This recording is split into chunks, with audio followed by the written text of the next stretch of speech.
La chute des bourses s'accélère hier, les marchés mondiaux ont connu une journée noire. Good afternoon from New York. We're coming on the air with breaking news about an exceptionally brutal day on Wall Street. Les conséquences d'un coronavirus qui a notamment fait chuter le baril de pétrole. Salut à toi investisseur ou futur investisseur et bienvenue si tu nous rejoins. Ton portefeuille est dans le rouge, en moins-value, tu te demandes si tu dois vendre ou patienter, ou alors tu n'es pas encore investi et tu te demandes si c'est le moment d'acheter alors que la bourse s'écroule. Aujourd'hui, on va parler de ces moments où la bourse dégringole. Et on va surtout décortiquer cette fameuse phrase qu'on entend très souvent et pour laquelle on ne nous donne jamais aucune explication. Ne t'inquiète pas, ça va remonter. Qu'est-ce qui fait que certains investisseurs sont totalement confiants dans cette idée que la bourse va remonter après une grosse chute? On va voir tout ça clairement avec enfin des explications concrètes. N'oublie pas de liker cette vidéo, abonne-toi pour ne pas louper les prochaines vidéos qui vont t'aider à construire ta liberté financière et laisse-moi un commentaire pour me dire comment toi tu vis une chute boursière. Et c'est parti! Avant de regarder les raisons qui font que vous devriez être confiant quant au fait que la bourse remontera après une chute, on va se pencher sur ce qui cause ces chutes boursières. Tout d'abord, il faut savoir que ces chutes boursières sont assez fréquentes. Elles peuvent être provoquées par des crises politiques, une guerre, une pandémie, une bulle spéculative, retenez bien ce terme, on va y revenir. Ou, comme récemment, des tensions commerciales comme les taxes douanières de Monsieur Donald Trump. On peut très rarement prévoir ces chutes car elles sont souvent subites. Mais il peut y avoir parfois des signes avant-coureurs qu'il faut parfois savoir repérer. On pourrait prendre l'exemple de la bulle spéculative. Une bulle spéculative, c'est lorsque la bourse grimpe très haut et pendant un moment sans raison particulière. C'est une période d'euphorie qui donne envie aux investisseurs d'acheter frénétiquement parce que l'économie va bien et parce que tout le monde achète. Et si tout le monde achète, eh bien tout le monde se dit qu'il faut acheter encore et encore. C'est ce qu'on appelle le FOMO, Fear of Missing Out. C'est la peur de louper une opportunité. Une bulle spéculative est donc une montée de la valeur des actions plus importante que la montée de la valeur réelle des entreprises qui diffuse ces actions. Tant que l'économie se porte bien et que les infos sont bonnes,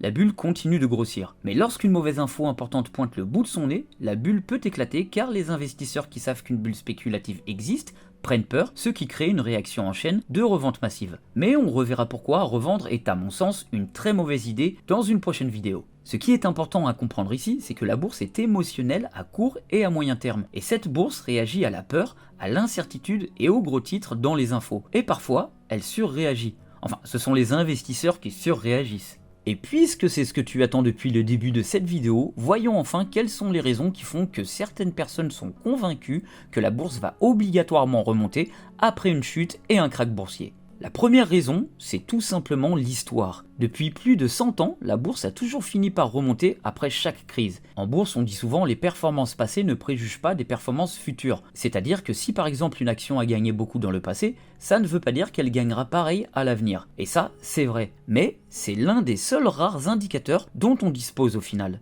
On ne lit pas l'avenir, mais certaines choses ont la fâcheuse tendance à se reproduire de manière presque identique à travers les années, malgré les changements de mentalité. Car la psychologie de l'investisseur reste à quelque chose près, toujours la même. Si tu regardes les courbes de n'importe quel indice boursier sur 5 ans, 10 ans, 20 ans, 100 ans, la bourse ne fait que monter sur le long terme.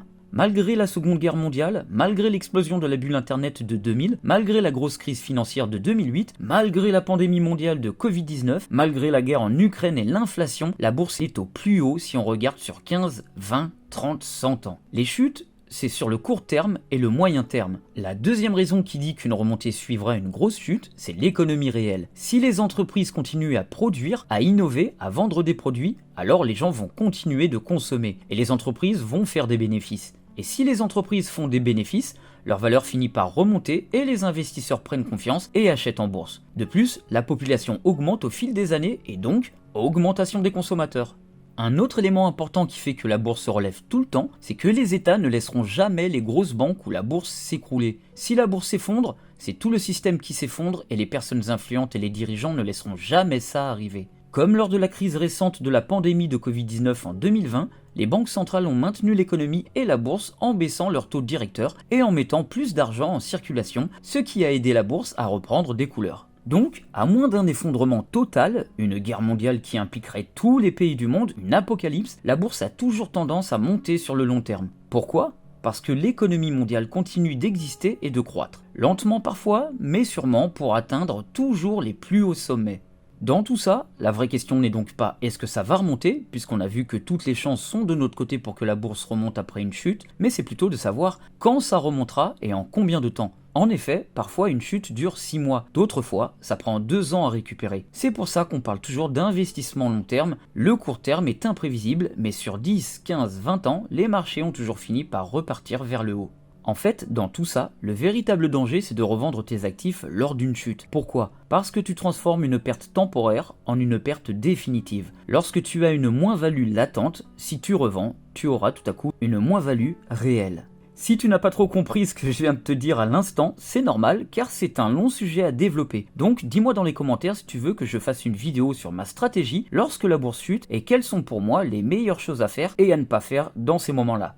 Les chutes font peur, mais elles sont normales. La vraie question, c'est pas est-ce que ça va remonter, mais est-ce que tu es prêt à patienter. Et si tu investis avec une vision long terme, tu fais déjà mieux que 90% des gens qui préfèrent miser sur le court terme. Si tu fais du trading, et donc si tu es en bourse pour faire de l'argent sur des périodes courtes, là oui, tu as raison de t'inquiéter car le court terme est toujours plus stressant et dangereux que le long terme. Ce n'est pas moi qui le dis, ce sont des statistiques et des études sérieuses d'instituts reconnus, et on pourra aussi voir ça dans d'autres vidéos si tu me le demandes en commentaire. N'hésite pas à liker et à partager ma vidéo si tu l'as aimé et partage-nous tes craintes ou tes stratégies d'investissement en commentaire. Sur ce, investissez bien en votre âme et conscience et je vous dis à bientôt les investisseurs.